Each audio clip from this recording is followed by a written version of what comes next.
Well, hello again, and thank you for joining us once again in our series entitled Spotlight on the Cults. And this morning we're going to look at the cults of the Moonies. Tell me, James, when did you first hear about the Moonies?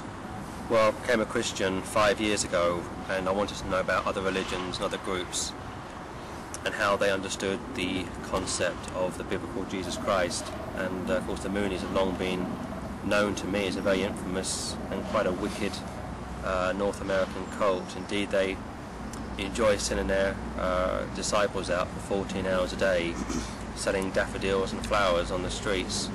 Little food is offered for their young recruits. Most of them become dehydrated and very run down. How do they recruit these young people then? Where do they come across them? Universities, youth groups, what? They seem to be attracted to middle class, lonely groups of people. It's like the sort of family orientation which you mentioned before about the Mormons, but it's normally universities, it'll be at schools, and of course just general street outreach. A very vulnerable time for young people when they go to university, as we know. So how do they hone in on these young people then? Well, they befriend them. I've heard of people being approached by the Moonies, and I remember one woman who asked, "Are you the Moonies?" and they said they weren't. Of course they were. And after months and months of indoctrination, this person, very sadly, was engrafted into the Mormon cult, into the Mooney cult, and years would pass before she came out and was deprogrammed. Let's go back to its beginnings then. When did it first start, and who started it? Well, a man by the name of Son Moon, he calls himself Reverend Moon, he was actually excommunicated from the Presbyterian Church, and there's no record of him ever being ordained, so it's a fallacious title at best. But Mr. Moon made his way from North Korea over to America. He befriended Richard Nixon at a time when Nixon was very much up against it.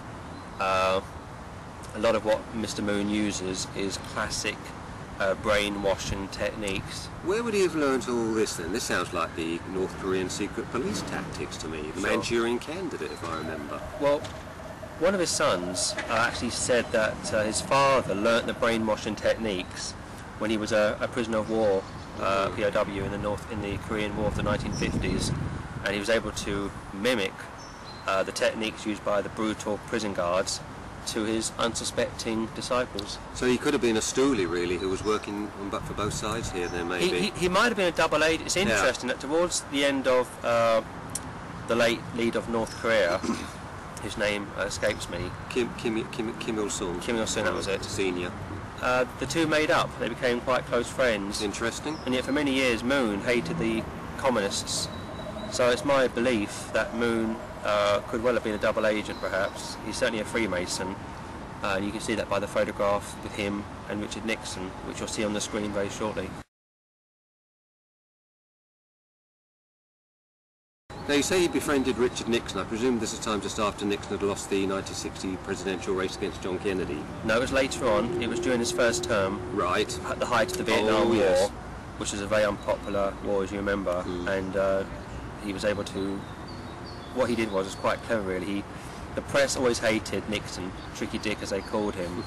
And what Moon did was he sent, I think, several thousand Moonies to Washington to do a pro-Nixon march. But what the press weren't told was they were actually Mooney stooges, not members of the public. And of course it made the news at night, and it gave Nixon a bit of a lift. So he never converted Nixon to his brand of religion? As far as I know, Nixon died a Quaker. Indeed, Billy Graham, in his autobiography, doesn't record Nixon as actually being born again or having any faith in Christ. And interesting, the two men around him at the time, Ehrlichman and Haldeman, were Mormons, I believe. Christian Science. I'm sorry, Christian Scientists, which we'll be talking about next time. Yes, hope so. So it's very interesting that he chose these people. Yes. What would they have to offer him that others would? Non-smoking, non-drinking, is it? Or? Well, the Christian Scientists primarily they don't believe in the doctrine of sin. Right. It's all in the mind, as it were. And I suppose it's like employing the Mormons, which Howard Hughes recruited, and was always considered very reliant employees. Now, a while ago you did a commentary on the death of the late Jerry Falwell. Yes. Very controversial little video clip that Yes, you it did, was. and I know you got a lot of it to stick. You mentioned Dr. Sonia Moon in that, didn't you? Because Yes. there were perilous links with Jerry Falwell and him. Tell us a bit more about that. Well, Moon went to prison in the early 80s for tax What did he go evasion. to prison for, and how long did he get? Well, for tax evasion.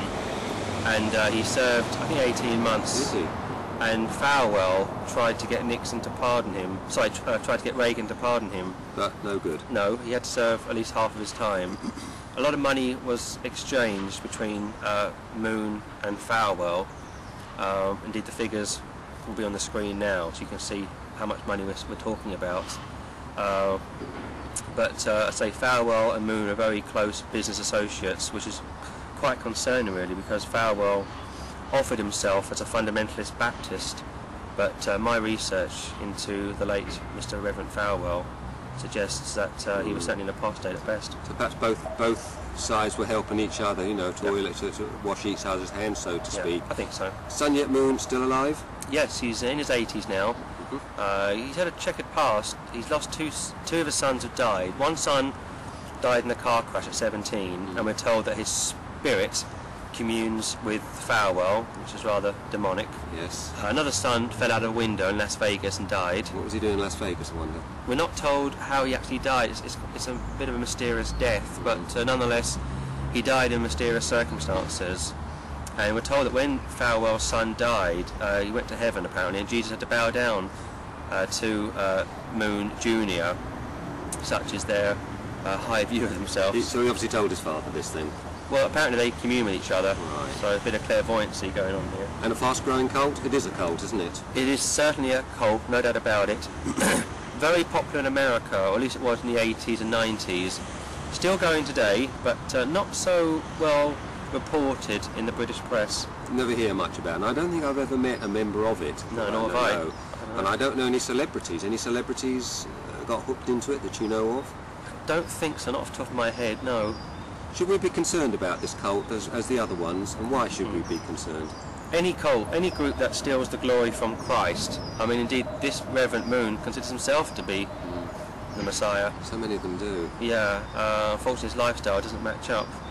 But be very concerned, be most definitely concerned. Any cult which steals the glory from God, any cult which indoctrinates people, any cult which seeks to control the mindset and the conscience of an individual is most concerning, and we are very worried and concerned for all these people around the world who are in bondage to these cults. So yes, it is definitely a cult, and we should pray for these people to come out. Anything further you'd like to say on the cults? As far as the Moonies are concerned, again, a very wealthy organisation, and I would say that the Reverend Moon gets a lot of political support. Ted Heath, former Prime Minister. He wasn't a Moonie, was he? He wasn't, but he was very much tied up with Moon's £4 billion enterprise. So these groups only succeed through money and through sex. We know that Reverend Moon was a very promiscuous man, and the two signs of a cult are money, sex. That's all they're interested in, money and sex. If you can see through those two areas of a false religion, you know that what you're dealing with is not a God. So, what would you finally say to some parents who are watching this now? I'll let you have the final word on this before we wrap up. Some parents whose young son or daughter's just off to university at the moment, they're very worried about their sons and daughters being exposed to drugs and drink and all the other things.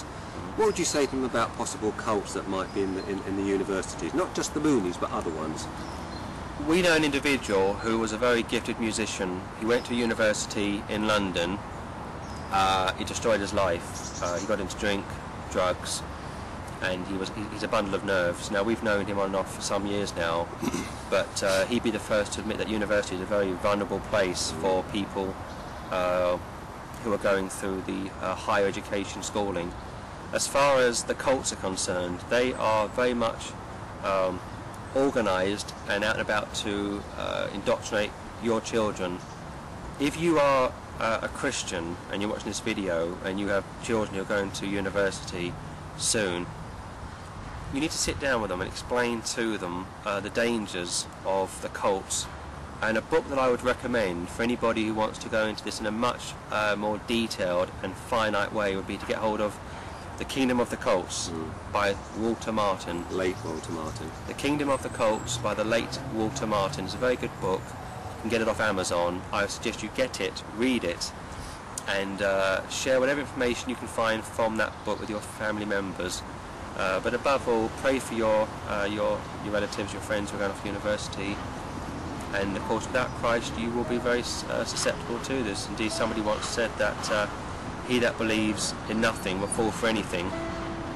And indeed, that's very true. So get yourself into the scriptures, become born again by repentance and faith in Jesus Christ. And I can assure you that these cults will not be able to mess you up to lead you astray. It's only the weak people who get caught up in these cults. Indeed, even weak Christians, I'm afraid, do get sucked up in these cults. And in a future edition, we'll be speaking to a person who was in a cult for many years, who was a Christian at the time. So it is possible. But if you're well grounded in the faith, and it's my belief that you won't be misled by these satanic groups.